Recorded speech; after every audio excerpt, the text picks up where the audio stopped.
Hello, guys. Welcome you all to this Python interview series. It's good to see you all back for this series. I had an amazing response for these kind of series videos, so I'm really glad. To be honest, I'm excited to bring you more of these kind of contents. It's not just about interviews. Also about knowing the stuff in detail. It's also about knowing the stuff, you know going a little bit more deeper. So I'm really glad, excited, whatever word you want to fit in. I'm really super excited to bring this to you. So before we jump to the video, who are we? We are Data Valley, the fastest growing edtech company of 2025. And myself, Franklin, I've been a data engineer for almost 3+ years, and these are all based on the experience of my interviews, and it is also from the people who are regular into these interviews. So these are collection of interviews questions. And talking about this Python series, it's not exactly just about interview questions, but we are trying to keep it more or less like an interview based learning. So those who have been following us regularly, you would be aware about it. So those who are new here, so I just would like to give you an intro. This is an interview based learning. So we'll be progressing from the fundamentals to intermediate level and then to the advanced level. We are just in the fundamental parts though, so you might be a fresher, or you might be mid-level pro, or you could be even a professional, but it doesn't matter. This is a place where you could brush up your skills, and I'm glad to share the knowledge from the industry. So if you're new here, do like the video. If you would like to see more of these kind of content, click the bell icon as well, so that you don't miss on the regular videos. We also publish content in different languages like Telugu and Tamil, so do check out those channels and visit our website at Data Valley, where you will find all about us, what we do, and how we help you with your career. So we have multiple streams of teaching as well. That includes data engineering, data analyst, data science, ethical hacking, Java, Python. So the list goes on. So try to have a check on that, so that you'll be benefited out of that. So we have job guaranteed programs as well. So make sure you stay updated in the industry and how you can ace your next job. So good luck with all your preparations. So without further delay, let's jump to our video. This is our third part of the interview series, and today we are going to cover about everything you need to know about lists.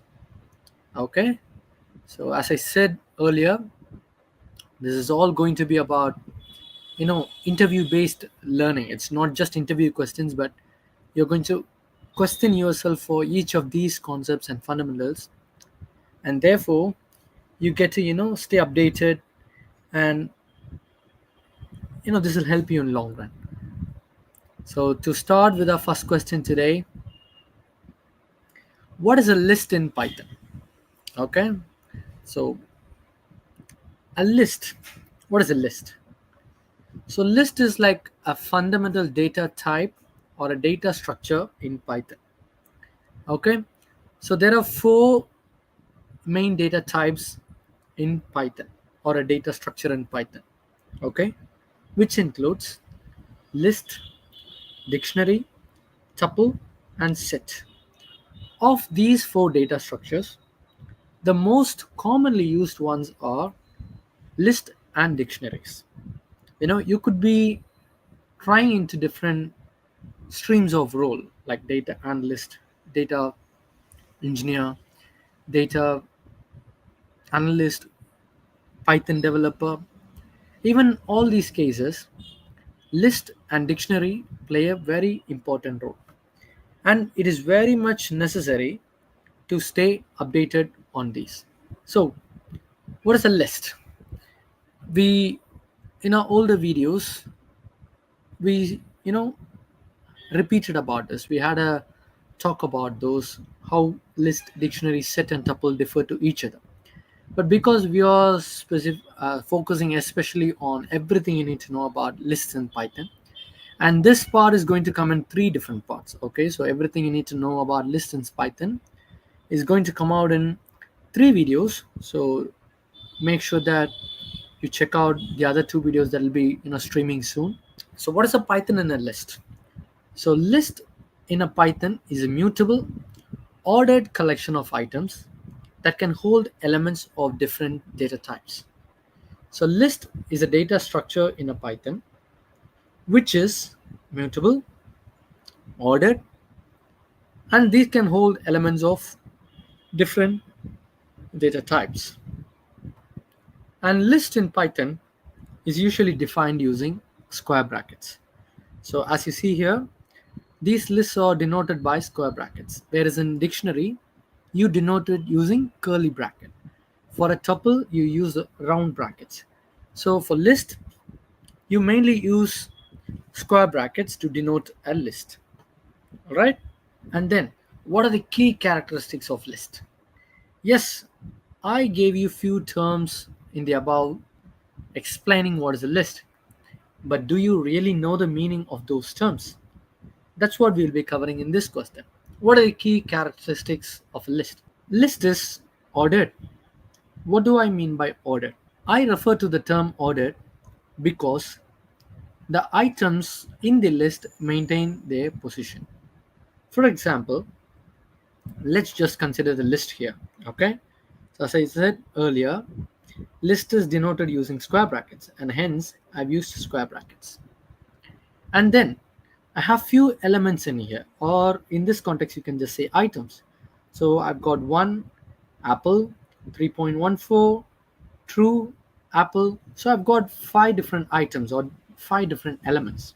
And the key characteristic here is that in the order I've inserted the element, the order is going to be well maintained. So this is going to have a position, apple is going to have a position, 3.14 is going to have a position, true is going to have a position, and apple is going to have a position which is going to be maintained by the list. So that is what I mean by order.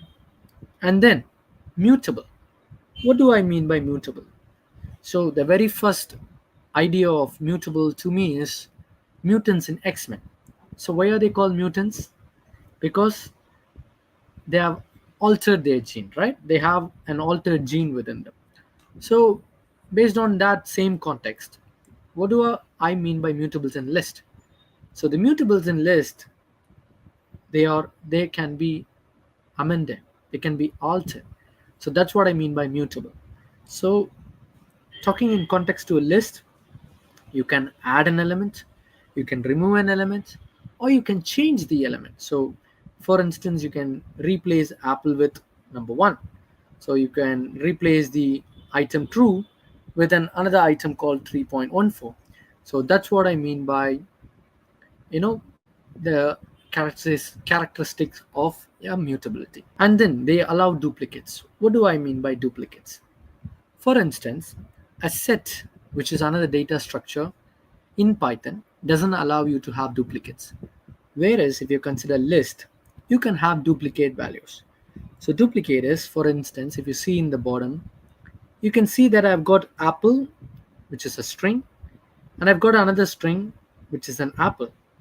So my list can hold the duplicate values. So that's what I mean by a list would allow duplicates. And then the fourth important characteristic is that it can contain mixed types. So what do I mean by mixed types? Mixed type is when you can have an integer, you can have a string, you can have a float, and you can even have other lists within a list. So you call it a nested list. So you can hold different types of objects in a list.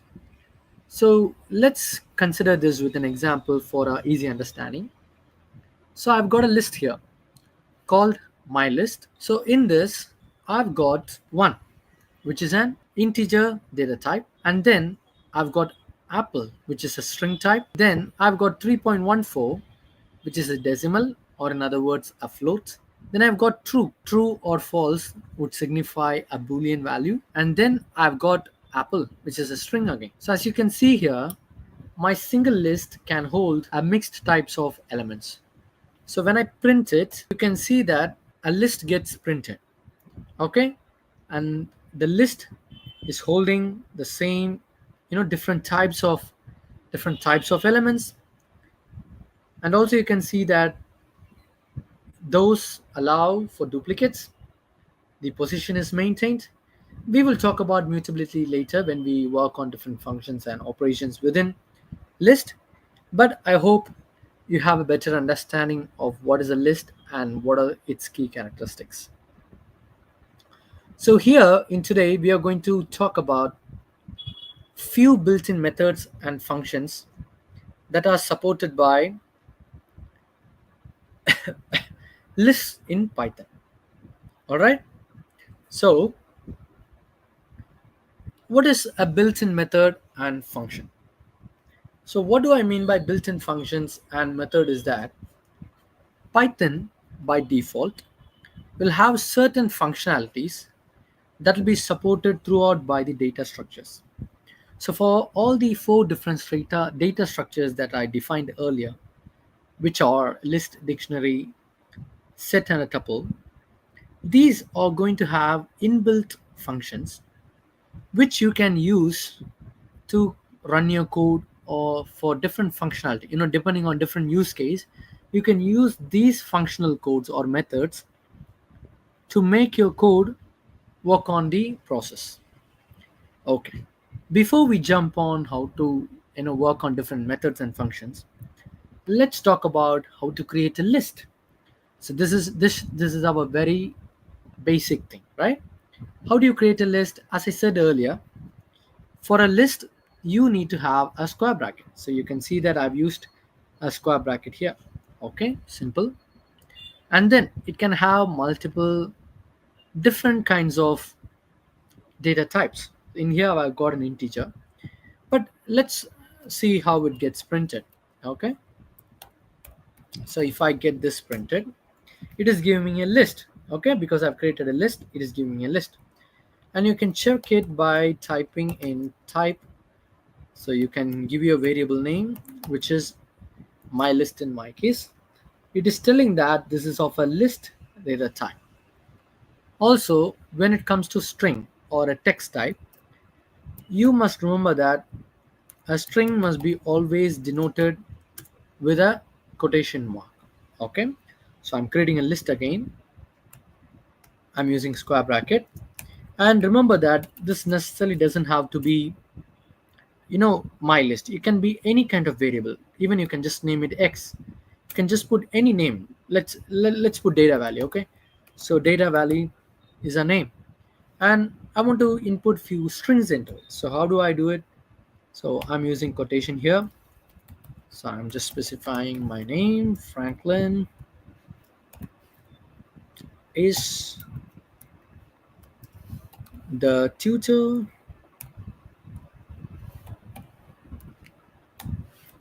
So so I've got a list that just has string elements. So let me try to print it. So I mean, for collab you can still print it this way, or for a traditional way you can just print it using print bracket data valley. And this is still going to give you, oh sorry, there is a typo. So it's data valley. So when I print it, it's still giving the same list. And for instance, if I check the type of my data valley variable, it is going to say that it is of a list type. So creating a list is very basic. You have to use your square brackets. And then for in case of integer, you can just specify the number. That's fine. Same with the float. And if it is of a string type, make sure you use quotation mark and it'll just get printed anyway. Okay, and you can check your type of your variable by just using type function and then specifying the variable name, which has the list object within it. Okay, and then how to append to a list. What do I mean by append? Append is something where you add elements to a list. Okay, append. So you're adding something to the list, isn't it?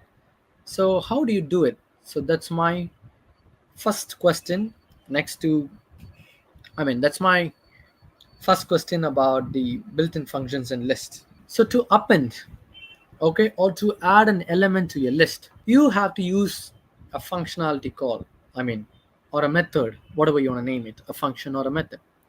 So we have to use a function called append function. Okay, to append an item to a list in Python, use the append method. This method adds a single element to the end of the existing list. So what happens when you use an append method? You get to add an element to the end of the existing list. So let's say this is your list, okay? So, I mean, I'll show you the syntax as well just in case. So syntax is, so you have to give your list name, then the append function, and then the iterable. So you have to give your iterable value. So this is the syntax to append an item to your list. So to my existing list, what I'm doing here, so if I print my existing list, you can see that it shows 1 2 3. And now I want to append an element number 4 to my existing list. So what I've done is, this is my list name. So as you can see here, my list, which is my existing list. I'm using dot notation, the append function, and the element I would like to insert. And then when I print it, I can see that, oh, sorry, it's reason because I ran the functionality twice. Okay, let me redo it. Okay. So if I run this now, you can see that the element 4 has been added to your existing list. So when I print it, you can see that this shows my list has item 4 added to it, right? And then, okay, I've added a single value to it, which is fine. And let's say now I've got another list. So because another list is it's an iterable item, right? A list is an iterable item. So how can I add this to my list now? Is it possible? If you answered yes, you're more than appreciated. Yes, you're right. You can add to your list. So the process is simple. So here is my new list. Let me show it. So this is my new list. And just in case if you want to check the type, you can. Not necessarily you have to do it, but yeah. So it's of list type, right? So what you're trying to do here, you're going to add a list to a list. So what happens when I try to add a list to a list? Let me print it and have a look.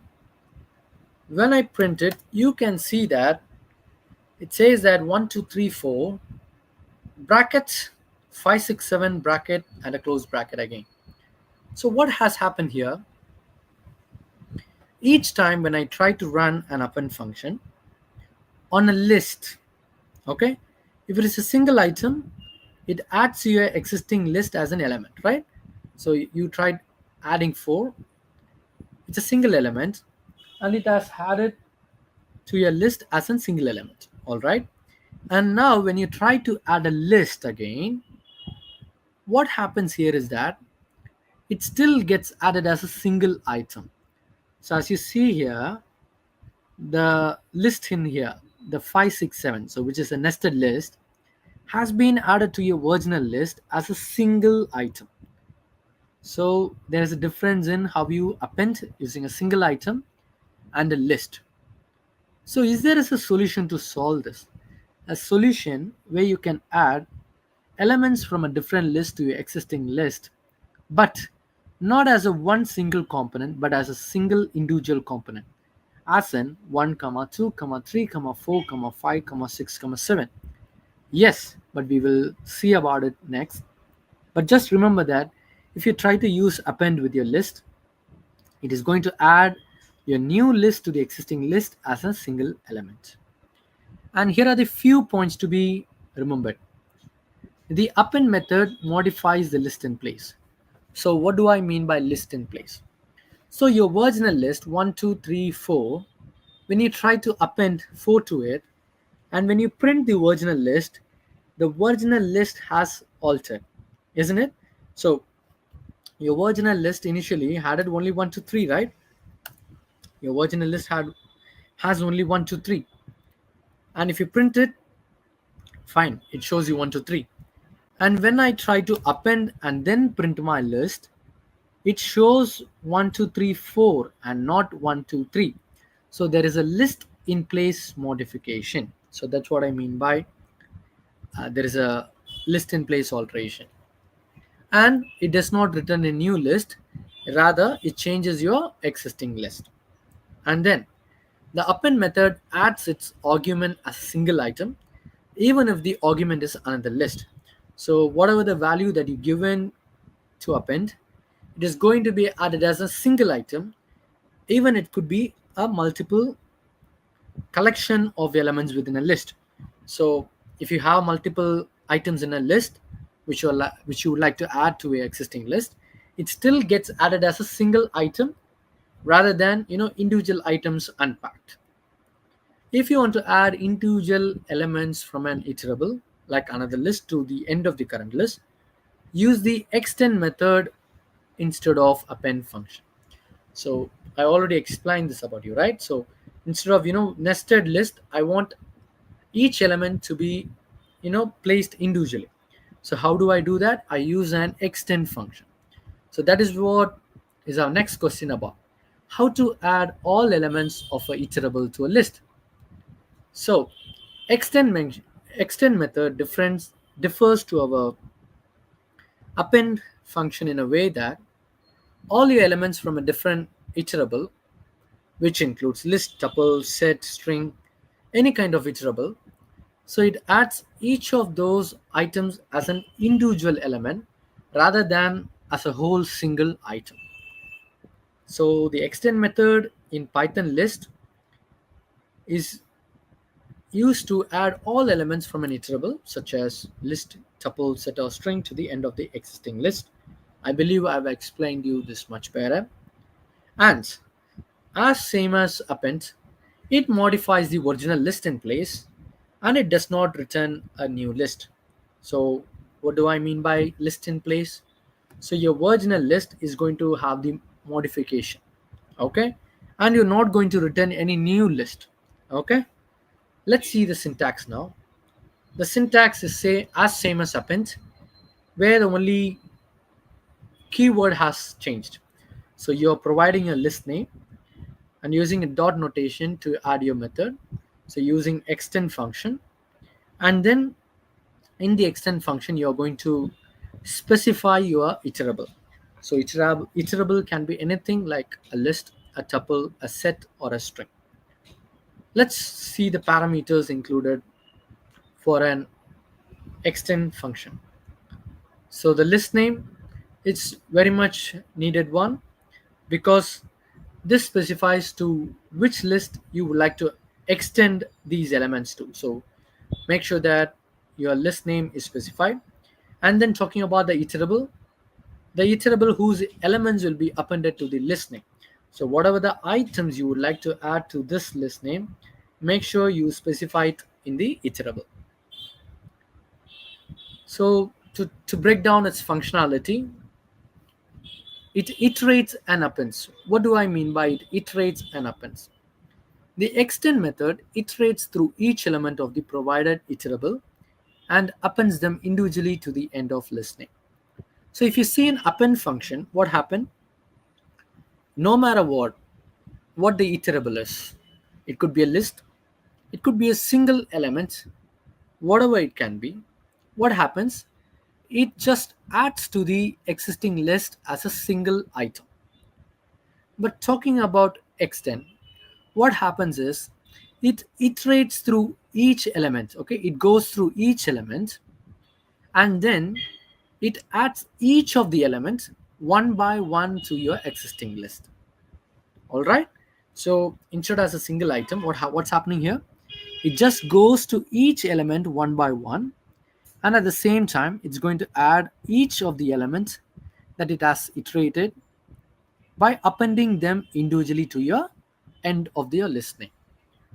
So, and one more functionality is that you're going to have in place modification as same as append function. So you're not going to return any new list. Unlike concatenation, using the plus operator, ext- sorry, unlike concatenation, using the plus operator, Extend function modifies the original list directly rather than creating a new list. We will talk about concatenation later, but just remember that a concatenation, when you use a concatenation, you create a new list. Okay? In difference to that, or as same as append function, extend function modifies the original list instead of returning or creating a new list. Alright? Now let's see how this can be implemented in the code for your better understanding. So I've got a list here. I've got another list here which has elements 4, 5, 6. I've got a tuple in here. Tuple is represented using round brackets, so 7, 8. Those are immutable as well. And I've got a string here. Okay, my string ABC. So what I'm going to do here is I'm going to add each of these iterables. So I've got a list, I've got a tuple, I've got a string. What I'm trying to do here is I'm going to add each of these iterables to my existing list. So let's see how it can be done. First, I'm going to extend with another list. So I'm going to add this element, okay, this list 4, 5, 6. So these individual elements to my original list, okay, which is my original list. So when I try to extend with another list, I mentioned my iterable here, which is another list, and then when I run it, you can see that, oh, sorry, the my list, I didn't run this, that's why it is just picking up the the answers from your previous query. Okay, so I've run this code. Now when I try to extend it, you can see that this was my original list 1 2 3 4 5 1 2 3, right? And here is my another list. So instead of adding them as a single item, in here you can see that those have added as an each individual element. To show you the difference, I'll show you this. Okay, so my list dot append another list, print my list. Okay, let me run this again because there is an in-place modification happening because of extend. So I've made sure that my variables are set now, and when I try to run using append, you can see that it has been added as a single item 4, 5, 6 as a single item, but next thing you can see that those have been added as an individual element. All right, okay, now how do I extend it using another tuple? Similarly, you just have to change your iterable. So previously you mentioned another list. Okay, you try to extend using another list. Now you are trying to extend using a tuple. So when I try to run this, you can see that it shows me 1 2 3 7 and 8. So you can see that my tuple has been added to my original list. Okay, now how do I extend with another string? Same, so just replace your iterable with your suitable string name, and when I try to run it, you can see that it shows me 1 2 3 7 8 A B C, and you can see that my string has been broken down. So my string was ABC, right? My string was ABC, but in here the string has been broken down as individual elements A, B, and C. So there is an in-place modification as well. So this is how you use your extend functionality with your list. Next one, how is insert different to append and extend? We already briefly saw about the difference between append and extend. Now, how is it different to insert? So insert method in Python allows you to add a single element at a specified position in a list. What do I mean by a specified position within a list? For instance, let's say I have a list here. Okay, let me run this code. So when I run this code, you can see that yes, there is a list. And what do I mean by insert an item or insert the element at a specified position within a list? Before jumping, how to insert, you have to know that how the positioning works in Python list. So talking about positioning, There is a concept called index in Python list. So how indexing works is they start from zero. Okay, they start from zero. In a normal human readable way, how would you uh, you know term the position of an element? You start from one, right? So you call one, two, three, four, five. So your order starts from one. But talking in context to Python list, your order starts from zero. So in the above list, if you consider this 1 to 3, 1 to 6, 3, 4, 5, your index is going to be 1, comma 1, sorry, 0, comma 1, comma 2, comma 3, comma 4, and 5. So 1, the position of 1 is 0, position of 2 is 1, position of 6 is 2, position of 3 is 3, position of 4 is 4, and position of 5 is 5. Okay, so I mean, just to avoid confusion, maybe I'll add one more element here. So let's just put it at 7. So in this case, 0 represents 1, position 1 indicates 2, 2 represents 6, 3 indicates 7, 4 represents 3, position 5 denotes 4, and position 6 denotes the element 5. Alright, so this is how your indexing work. It starts from 0. Okay, so what's happening here? What did I say? An insert method in Python allows you to add an element at a specific position within a list. So what you have to do is you have to specify the position based on your index. For instance, I want you to add an element to the position 4. So what do I mean by position 4 here? So 0, 1, 2, 3, and 4. So my new element is going to get added up here, right? So you have to use your index to add your element. This method differs from append, which adds elements only to the end of the list, and extend, which adds multiple elements from another iterable to the end of the list. So how is it different to append and extend? So in append, you get to add an element only at the end of your list, right? But in extend, you get to add your element at your specified index position. Okay, how is it different to extend then? In extend, it adds multiple elements from another iterable to the end of the list. So even with extend, though it can add multiple elements from another iterable, it still adds to the end of the list. But with insert, it just adds to the specified position. Let's have a look at the syntax. The syntax is you specify your list name, and then you use dot notation to include your insert method. It can take up to two parameters, so an index parameter and an element parameter. So this index parameter, what does it indicate? It represents the position where the element should be inserted. So for in our case, let's say I want to insert number 1 at position 0.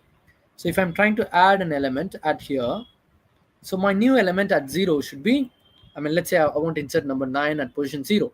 So it is going to get added up here. All right. So you specify the position. So you need to use index for that, and then you gotta specify the element. So what is the element you would like to insert at that particular position? You have to specify it. So these both are the parameters, and these both parameters are necessary parameters. So these are not optional, and make sure that you have it specified. So let's break down how it functions. So when an insert method is called, the specified element is placed at the given index. So whatever the elements you're trying to insert, it gets added to your specified position. At the same time, when it gets added, all the existing elements from that index onwards are shifted one position to the right to accommodate the new element. For instance, in our above case, okay, now there should be index up to 7 because we have got 8 elements here.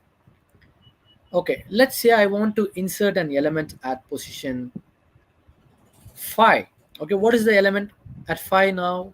0, 1, 2, 3, 4, and 5. So 3 is currently at position 5. So I want to insert an element A at position 5. So what happens if I'm inserting A here? Okay, if I'm inserting A here, this is going to get the index 5. And what happens next? This index is going to be 6, and the index of this is going to be 7. All right, so 0, 1, 2, 3, 4, 5.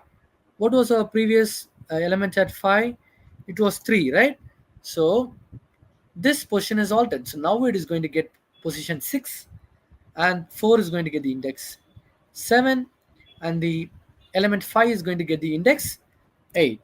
So that is how your insert functionality works, because whenever the elements get added, the elements onwards, what do I mean by onwards? The element afterwards, that position, they get a new positional index. Also, when an element gets added, the length of the list gets increased. Isn't it obvious? Because in this we initially had like 5, I mean 6 elements, so position of 5, and now I've included more elements. Therefore my index has extended to 8. If my index is increasing, what does it denote? It denotes that the length of the list also extends.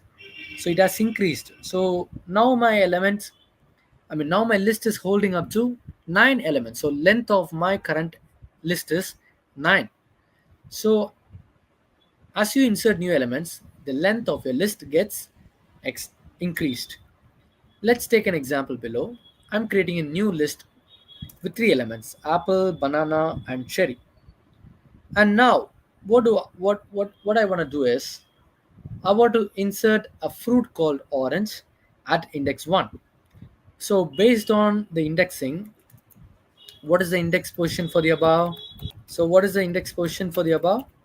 So that should be 0 for banana, sorry, 0 for apple, 1 for banana, and 2 for cherry. So this is our current index position. And now I want to insert orange at 1. So what happens here? So 0, 1. So I'm going to replace banana with orange, and therefore banana is going to get a new index 2, and cherry is going to get a new position called 3. So that is going to be our new index. Now let's see how our list looks like. Oh, as you see here, you've got apple, orange, banana, and cherry. And you can see that orange has been inserted at position 1. And also you can try to understand that there was an in-place modification. Hence, when you try to print your list, it gives you a modified list with the element orange added to it. Okay, now let me try to insert a new element, a fruit element at index 0. So what should be my index 0? So where is my index 0? So index 0 is, where is it? It's apple currently, right? So I mean, this is our list anyway. This is our current list. So if you consider in this example, we have got 4 index. So 0, 1, 2, and 3, each corresponding to each element. If I'm trying to insert grape, what happens here? Grape gets inserted before apple because apple is at 0. And what happens to your existing elements? The positional index gets added. So apple becomes 1, orange becomes 2, banana becomes 3, cherry becomes 4, and grape gets the positional index 0. Let's see how it is in our code now. As you see here, the index has been changed and the length of your list has increased as well. Okay, now let's talk about a different scenario. Okay, let's say you are trying to insert an element which is beyond the current length of your list. What do I mean by current length? So the current length of my list is that, so what is my current length? 0. So I've got 5 elements. So the length of my current list is 5. Now what I want to do is I want to insert an element that is beyond the length of my current length. Okay. So what happens is when I try to insert it, it gets added no matter what the position I specify. Okay. So I've added this to my end of the list. Okay, which is fine.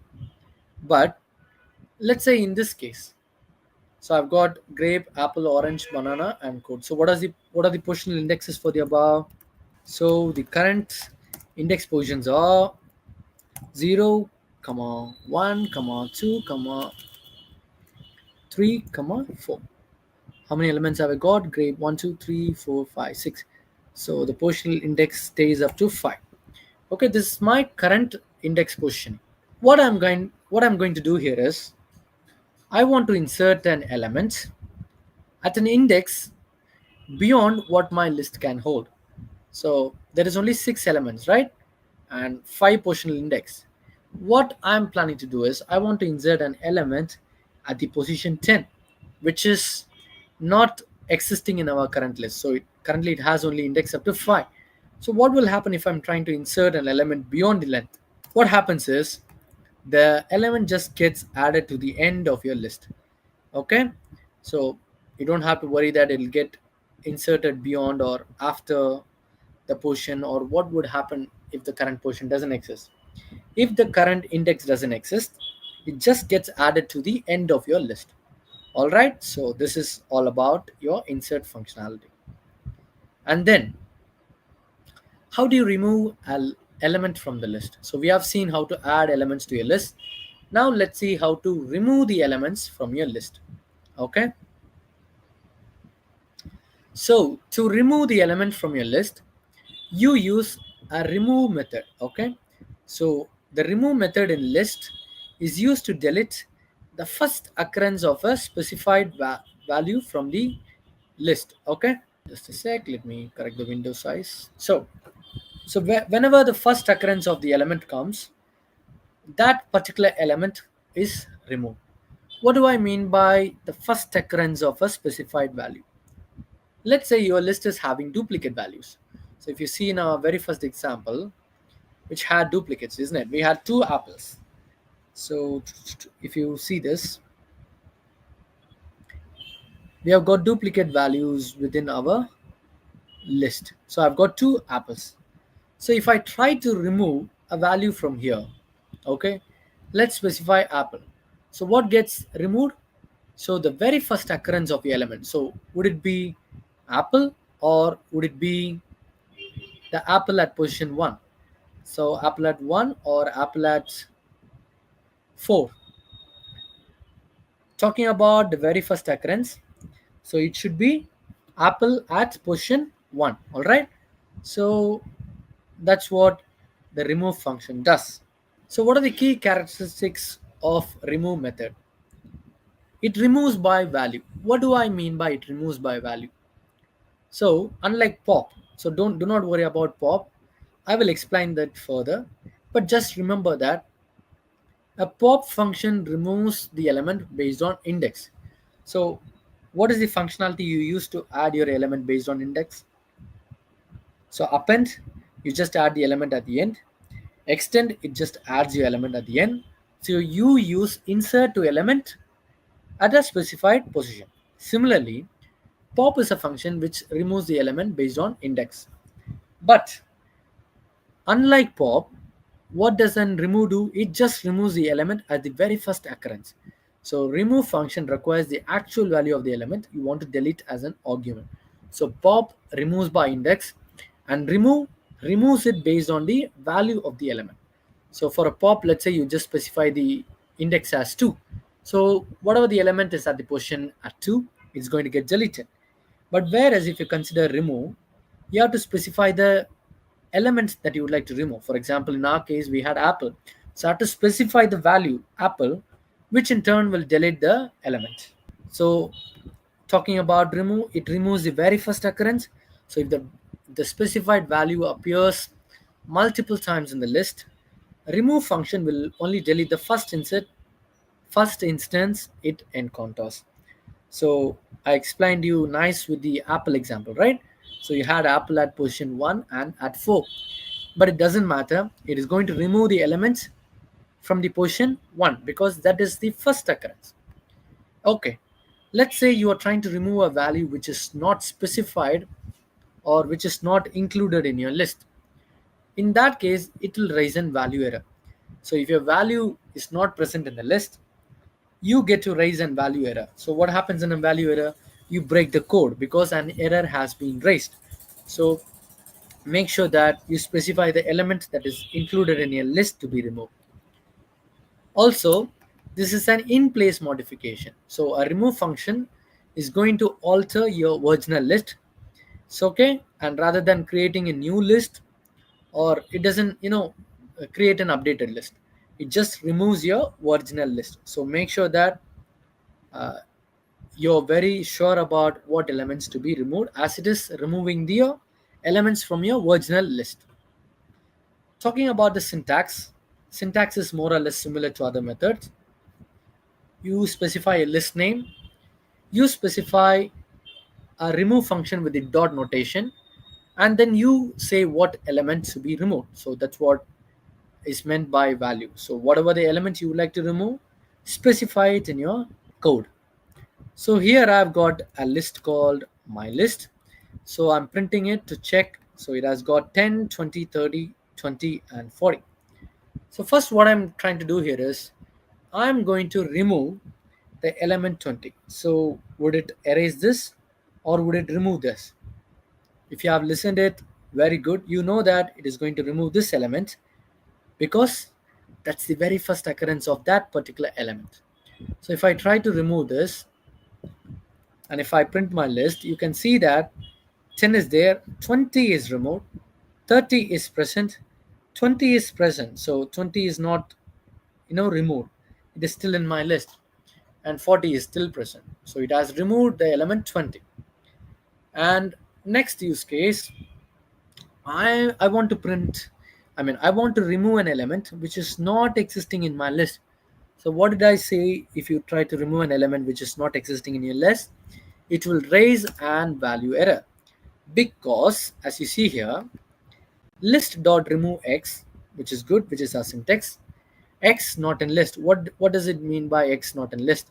So x is the value, right? So x is the value here. So 50 is not present in the list. So if you try to remove an element which is not in your list, you are going to raise an value error. All right. So jumping to our next functionality. What is the difference between remove and pop? So earlier we saw that remove just removes the element at the very first occurrence of an element. In pop method, it is a built-in function, but it removes an element from a list at a specified index position. Okay, and also it returns the value of the removed element. So talking about remove, you're not going to know which element was removed. So you're not going to get it as a separate object. But in pop, you get to have access to the elements because the pop function will return the value of the removed element. Talking about the key characteristics, it is an in-place modification. So the pop method modifies the original list by removing the element directly. It also returns the removed list. So you get to access the element which was removed from your original list. Similarly, as remove, it raises an index error if the provided index is out of range or if the list is empty, and pop function is called without an index. So if you try to call your function without an index, or if you're trying to specify an index which is not part of your current list, you're going to get an index error with your pop function. So talking about its functionality, what happens, let's break it down. If an index is provided as an argument to pop function, it removes the element at that specified index from the list.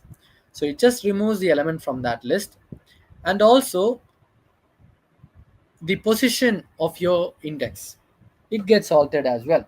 So if you remove an element from a particular position, whatever the element onwards, okay, from that specified position, they are going to have get one index position lesser. For instance, your existing index position is 2, and if you remove an element from position 1, your new, the list, the element onward is going to get the value 1, because it is going to have an onward alteration. So let's talk about this use case scenario. I've got a list here with apple, banana, cherry, and date. Now what I want to do is I want to remove my elements from the index portion 1. So what is the index portion 1 here? What is the element here? So you have 0, comma 1, comma 2, and 3. So based on this, my index 1 is banana. So if I try to remove it based on my index portion 1, my element is going to be removed. Okay, it is going to be popped out. So banana is removed. So you can see here that I get an access to see my element which was removed. And because there is an in list modification, you can see that banana has been removed. Okay, let's say I don't provide it with index. What happens in this case is that the pop function will remove the last element by default. Okay, this is my current list, right? Apple, banana, and cherry. I'm trying to remove an element using pop function, but I'm not specifying an index. In this case, the last element by default gets popped out. So if I have a look at my current list, it is just having apple and banana. What did my original list have? Apple, banana, and cherry. But because I used pop function to remove it, it removed the last portion, which is cherry, and then I got a new list that doesn't include cherry, but just apple and banana. And to our next functionality, how to clear a list. So you have a list and now you want to clear it. How do you do it? A clear method is used to remove all elements from a list, effectively making it an empty list. No matter the size of your list, you can have an element like a single element to even a list with 1,000 elements. It doesn't matter. What happens is your clear method is going to remove all the elements from a list. And what happens when you remove all the elements? It becomes an empty list. So a clear list will make an empty list. And clear function is an in list modification. So your original list get modified. Your original list gets altered. So you're not going to get a new list or an updated list, but rather your existing original list gets modified. And the modification here is you just clear all the elements from it.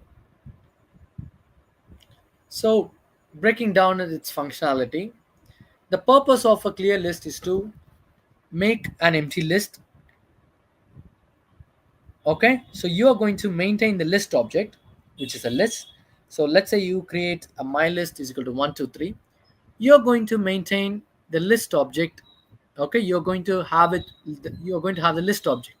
So you're not deleting the my list. So from your memory, you're not removing the object itself. You're not removing the list object itself, but you're just emptying the elements within the list object. So that's what is the purpose. That's the purpose of a clear function. And talking about syntax, the syntax is as similar as previous methods. So you specify a list name, you use a dot notation, and then you use a clear method, which will clear all your elements from your list. It doesn't have any arguments to keep it up, so you just have to use clear method. It doesn't have any arguments or any parameters. And also the clear method does not return any value. It just modifies the list. Okay, so you're not going to get any new list or updated list. You're not going to return anything, but just an in place modification, which in our case is altering our existing list. So let's talk an example here. We have gotten my list. So my list is currently having 1 2 3 4 5 elements within a list. And what would happen if I try to run dot clear function? So what has happened here? Yes, this is my list, my original list, but my original list has come empty, as you see here. So, but is my list still present? Yes, you can check it. So if I print my list, yes, I'm getting an empty list. But what has happened? all the elements have been removed. So it is just removing the elements, but the list object itself, it exists. To our final question of the day, what is index method in list? So we have already seen about indexing, right? So your index starts from 0. So 0, 1, 2, 3. The positional index goes further. But is it same to the index method? No, it is different. In index method, you get to access your element from that particular position. So what happens is, let's say you have an element, okay? You have 10 elements in your list, and you have an element called apple. You want to know the index of that particular element. That is when you use an index function. So index method is different, indexing method is different, okay?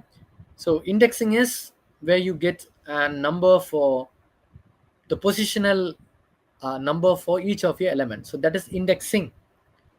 And talking about index method, you specify the elements and your code gives you the elements at that particular positional index. Okay, by definition, the index method in Python list is a built-in function. All right, so it's a built-in function, as we know about it, and it is used to find the position or the first occurrence of a specified element within a list. So talking about our previous example where we had multiple same elements, for example apple, right? We had a repetition of element apple twice in our list. In that case, what happens is it just returns the index of the first occurrence of an element. So you get to you get to have the position of an element, but if there are multiple elements that are getting repeated, you get the first occurrence of the element. So here it how it works. First, it searches for the given element from the start of your list. So you have a list, you specify try you specify to find the index of a particular element, you specify the element, and what happens is it goes from the first position. So 0, 1, 2, 3, 4, 5, 6. So it goes one by one. From the beginning of the list it searches, and then it will return the lowest index at which the element is found. So whenever the particular element that you're looking for comes, the very first occurrence you're going to get as a positional index. And let's say you don't have that particular element in your list. In that case, you are going to raise a value error. What is a value error? Value error is where you don't have that particular value in your list. So if you specify a value that is not in your list, you're going to get an error called value error. Let's talk about the syntax. The syntax is you specify your list name, and then you use a dot notation to specify your index method, and it can take up to 3 arguments for your index function. And no matter what, even if you have 3 arguments, not everything is required by default. So only the element that you would like to find the index for is a necessary or a mandatory argument. So in the element section, you specify what element would you like to search for in the list. And then you have 2 optional parameters. Those are start and end. Let's say you have a list, okay? You have a list. Let's say this is your list. And you want to find the position of number 1. Okay, you want to find the position of element 1. But you don't want to include this element which is at the position 0. You don't want to include that, but you just want to start from, let's say this is the position you want to start from. So you want to access the index of an element just starting from this position. In that case, you have to position your start index. So what is your start index for this? So it's 0, 1, 2, and 3. So your start position is going to be 3, right? So in that case, you can specify 3 as your start element. And then end. So end is same as well. So let's say you want to find only if there is uh, okay, let me put a 3 here. Okay, you have three in a three different position, but you have a scenario where you want to find only elements between this index. So you don't want the index of this, you don't want, you know, to know the index of this element, but rather if there is element only between this positional index. So I have to specify the positional index of 4. So what is the start here? 0, 1, 2, and 3. So 3 is the start for my 4, and what is my end? 3, 4, 5, 6, 7. So 7 is my end position. So what I can do is I can specify 3 comma 7, which is my start and end of the element. So start is an integer specifying the starting index for the search, while the end is an integer specifying the ending index for the search. And in start, the search will begin from this index, and when you specify your end position, your search stops there. Okay, let's see with an example. I've got a list here which is having repeated values as well. So if I print it, you can see that it has got multiple repetitive elements. Okay, so apple, banana, cherry, banana, date, apple, banana, cherry, it's getting repeated, right? So these are my repeated elements, and now I want to find the index of banana.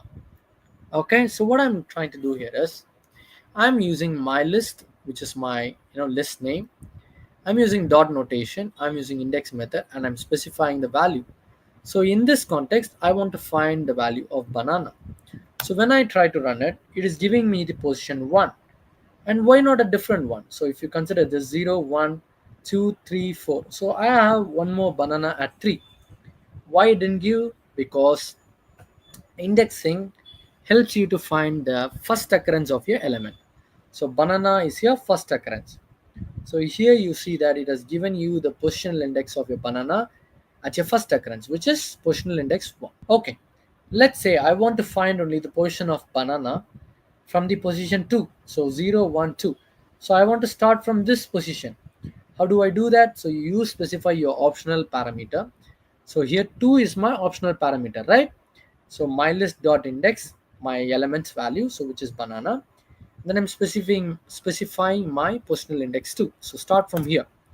In that case, it is giving my index as 3. So no matter where you start, your positional index is going to be maintained. So 0, 1, 2, and 3. So if you even consider the full list, your index for banana is 3, right?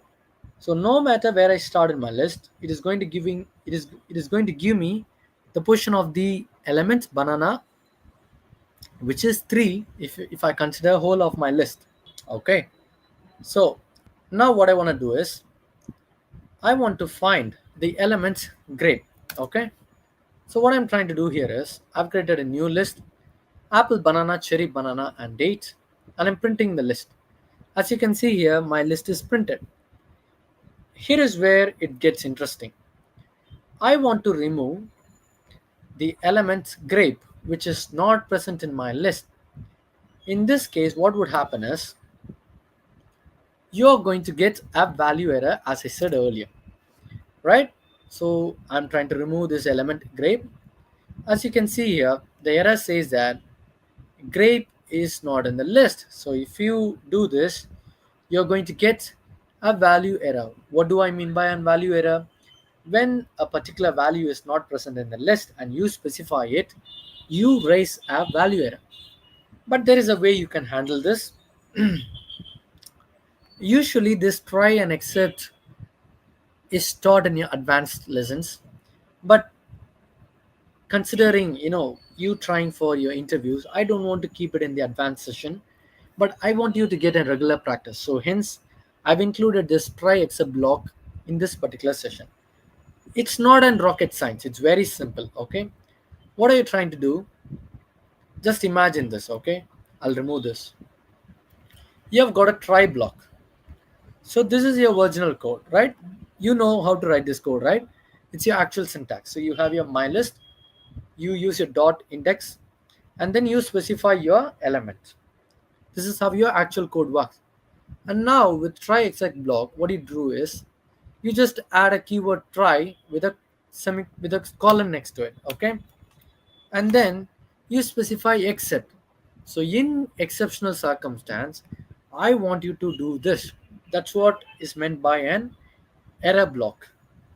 Sorry, an except block. So you already know that you usually get a value error, right? So what I'm trying to tell to my system is that except value error as E. So if there is going to be a value error, get it as E. So I'm giving an alias as E, okay? Except value error as E, and I want to print it. So same scenario. When I try to run this code, it gave me an error, right? So it is raising me a value error. So to avoid a value error, I can use and try except block, which is not going to have any error raised at all.